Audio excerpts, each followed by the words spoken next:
कृष्णं वंदे जगद्गुरु। जय श्री कृष्ण फ्रेंड्स, कैसे हैं आप सब। आशा करता हूँ कि आप सबको मज़े में होंगे और बहुत अच्छे अच्छे कार्य कर रहे होंगे।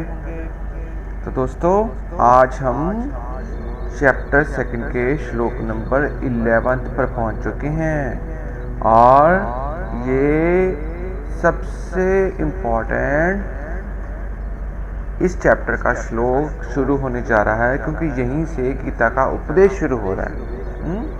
तो इसको बड़े ध्यान से सुनना, समझना और इसको याद करना। तो चलिए, इस श्लोक का गायन करने से पहले बैकग्राउंड में क्या था थोड़ा सा रिपीट करेंगे। अर्जुन ने बोला कि हे बाबा, मुझको लगता है कि आप सोच रहे हैं कि मैं इन स्वजनों को मारकर जो राज्य मुझे मिल जाएगा उससे मुझे हर्ष प्राप्त होगा और मेरे को शांति हो जाएगी। तो अर्जुन बोले, बाबा ऐसा कुछ नहीं है, क्योंकि मुझे लग रहा है कि मेरे इन स्वजनों को मारकर जो मुझे राज्य मिलेगा उससे मेरी इंद्रियों का शोक समाप्त नहीं होगा। तो उन्होंने क्लियर कट बोल दिया कि मैं एक शोक में हूँ अपने स्वजनों को लेकर, और इनको मारकर राज्य को मेरे को मिल जाए और मुझे त्रिलोक का राज्य भी मिल जाए, मुझे इंद्रियां, मुझे स्वर्ग का आधिपत्य भी मिल जाए, तो भी मेरा ये शोक मिटने वाला नहीं है और इसलिए मैं युद्ध नहीं करूँगा। ठीक है, तो अब भगवान जी अपनी वाणी को शुरू करते हैं श्लोक नंबर 11 के साथ। चलिए पहले पढ़ते हैं, फिर समझेंगे भगवान जी ने क्या कहा। अशोच्यानन्वशोचस्त्वम् अशोच्यानन्वशोचस्त्वम् प्रज्ञावादांश्च भाषसे गतासूनगतासूंश्च नानुशोचन्ति पंडिता। क्या कहा भगवान जी ने? भगवान जी ने बोला, अशोच्यान अन्वशोचत्वम, इससे बना अशोच्यान अन्वशोचस्त्वम।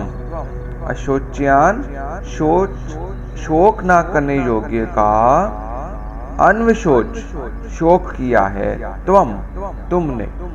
बोले भगवान जी, हे अर्जुन, तुम शोक ना करने वाली बात पे शोक कर रहे हो और प्रज्ञावादांश्च भाषसे कह रहे हो। तुम्हारी वाणी में है क्या है? प्रज्ञावादान, जो बातें पंडिताई वाली होती हैं, विद्वानों की होती हैं। तब भगवान जी उसको डांट मार रहे हैं कि कहते हैं कि बातें तो तू बड़ी बड़ी कर रहा है, बातें तो तू पंडितों जैसी कर रहा है, और तूने शोक ना करने वाली बात पे भी शोक कर लिया है। आगे भगवान जी क्या कह रहे हैं, ये भगवान जी का यहाँ यहीं से बेसिकली भगवान जी का उपदेश शुरू होता है। बड़ा ध्यान से समझना।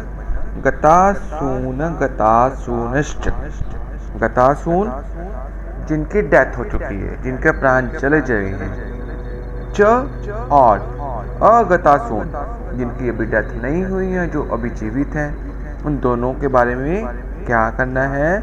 नानुशोचन्ति पंडिता, पंडित लोग, ज्ञानी लोग, ना अनुशोचन्ति, शोक नहीं करते हैं। ठीक हो गया? तो थोड़ा सा इसको पहले समझेंगे, पढ़ेंगे, फिर इसको समझने का प्रयास करते हैं। थोड़ी सी डिटेल चलेगी आज। भगवान ने बोला अर्जुन को कि हे अर्जुन, तुमने शोक ना करने वाली बात पे शोक किया है या कर रहे हो, और तुम बातें बड़ी बड़ी कर रहे हो, पंडिताई वाली बातें कर रहे हो। और सुनो ध्यान से, जिनके प्राण चले गए हैं और जिनके प्राण अभी नहीं गए हैं, उनके लिए पंडित लोग शोक नहीं करते। अभी इसमें क्या क्या समझने वाला है, थोड़ा सा हम इसको गहराई में चलते हैं। देखिए, अर्जुन को शोक किस चीज़ का था हम सब जानते हैं। अर्जुन को शोक था कि मेरे स्वजन, मेरे कुटुंबी, मेरे भाई बहन, मेरे आचार्य गुरु सब मारे जाएंगे। तो उनकी एक ममता थी, उनकी एक कामना थी, प्रियता थी, अटैचमेंट थी। तो बेसिकली अटैच्ड होना ही उनके शोक का कारण बनता है ना। तो इसलिए भगवान जी ने उनको बोला कि ये ममता, ये कामना, ये प्रियता, ये आसक्ति, अटैचमेंट ना कर भाई, ये शोक ना कर, ये तेरे लिए नहीं है। और देखिए थोड़ा सा इसको और समझ लेते हैं। शरीर और शरीरी यानी कि आत्मा दोनों अलग अलग हैं। और जब हम शरीरी को शरीर के भीतर समझ आते हैं, एक साथ समझते हैं, तब हमारी उनके साथ अटैचमेंट हो जाती है। लेकिन भगवान जी कह रहे हैं कि शरीरी का तो देखिए, शरीरी का विनाश कभी नहीं होता, आत्मा का विनाश नहीं होता, और शरीर का हर पल विनाश हो रहा, हर पल वो मृत्यु की ओर बढ़ रहा है। इसलिए जब इतनी बात हम सबकी समझ आ जाए, फिर ये शोक करने का मतलब बनता ही नहीं है। और यही बात भगवान उनको बता रहे हैं। भगवान उनको क्या कह रहे हैं कि जिनके प्राण चले गए हैं, उनके बारे में भी तो उन्हें शोक नहीं करना। अब अर्जुन ने उनके बारे में शोक कब किया था? जब अर्जुन बात कर रहे थे कि जो हमारे पितर हैं, चैप्टर 1 में पढ़ा था ना हमने, कि जो हमारे पितर हैं उनको पानी कौन देगा, उनको तर्पण कौन देगा, सब दूषित संतानें पैदा होंगी, है ना। तो भगवान जी कह रहे हैं कि जो उनके प्राण जा चुके हैं उनके बारे में शोक नहीं करते हैं पंडित लोग, और जिनके प्राण अभी नहीं गए हैं, अब वो जो लोग जीवित थे अर्जुन जी, उनके बारे में भी शोक करे जा रहे थे कि तो मेरे भाई बंधु हैं, ये मर जाएंगे तो क्या होएगा। तो भगवान जी कह रहे हैं कि जो अभी जीवित हैं उनके बारे में भी जो पंडित लोग हैं वो क्या नहीं करते हैं, शोक नहीं करते हैं। ठीक हो गया ना। तो और इसमें क्या समझने वाला है, देखिए पंडित किसे कहते हैं? पंडित वर्ड जो है वो बनता है पंडा से। सत्य असत, क्या सत्य है क्या झूठ है, जब ऐसे विवेक बुद्धि जागृत हो जाए उसको पंडित कहते हैं, जिनकी ये बुद्धि जागृत हो जाती है। और पंडा इस बुद्धि को कहती है, ऐसी बुद्धि जिसको सब चीज़ का ज्ञान हो।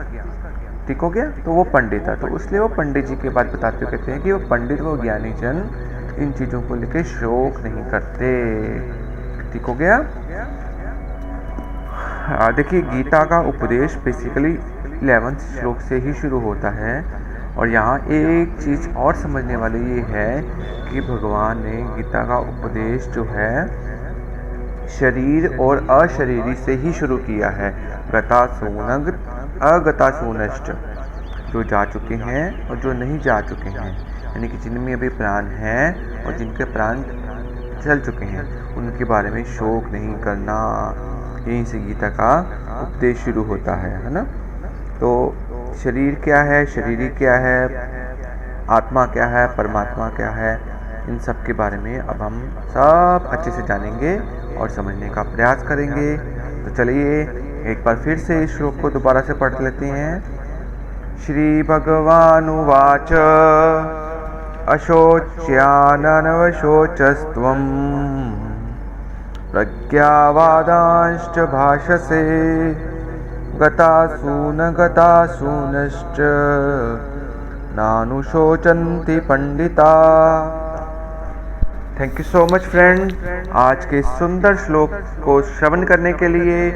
और अब इसको मेरे साथ साथ पढ़िए, इसको बार बार पढ़िए और इसको अच्छे से कंठस्थ कर लीजिए, क्योंकि कल हम मिलने वाले हैं एक और बेहतरीन श्लोक के साथ और जानेंगे श्लोक नंबर 12 में आगे भगवान जी ने क्या कहा अर्जुन जी से। आप सबको प्यारी प्यारी जय श्री कृष्ण जी।